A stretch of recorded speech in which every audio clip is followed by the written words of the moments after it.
నిజంగా వాళ్ళు ఎవరో నేను రామాయణం చెప్పే రోజుల్లో పాట పాడుతుండేవారు, నాకు చాలా గమ్మత్తుగా ఉండేది.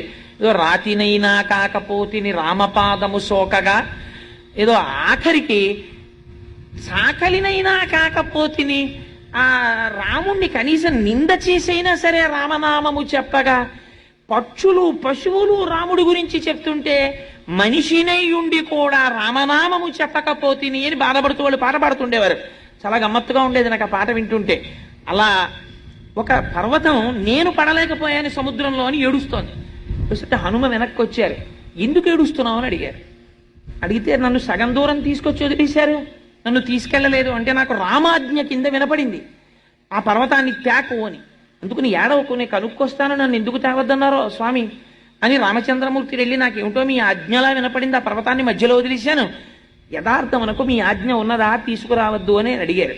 అడిగితే స్వామి అన్నారు, అవును, ఆ పర్వతమునకు ఒక మహోత్కృష్టమైన స్థితి ఉంది. కేవలము ఈ పుణ్యం కాదు, ఇంతకన్నా గొప్ప పుణ్యంతో నాకు బిరుదునామాన్నిచ్చేటటువంటి స్థితికి ఆ కొండ ఒక రోజున వస్తుంది. ఎప్పుడో తెలుసా? వచ్చే అవతారంలో నేను కృష్ణమూర్తిగా వస్తాను. ఆ కొండని 7 రోజులు నా చితికిని వేలి మీద ఎత్తి పట్టుకుంటాను. అప్పుడు నన్ను గోవిందుడని పిలుస్తారు. ఆనాడు ఆ పర్వతానికి నేను పూజ చేయిస్తాను. ఇదిగో ఈ పర్వతానికి పూజ చెయ్యండి అని చేయిస్తాను. అందుకని ఆ పర్వతం చాలా పుణ్యమైంది, దాన్ని కేవలం సముద్రంలోనైనా పడేయడం. హనుమా, అందుకని తేవద్దన్నాను. నువ్వు పట్టుకోవడం వల్ల ఇప్పుడు ఆ పర్వతానికి మరింత పుణ్యం వచ్చేసింది.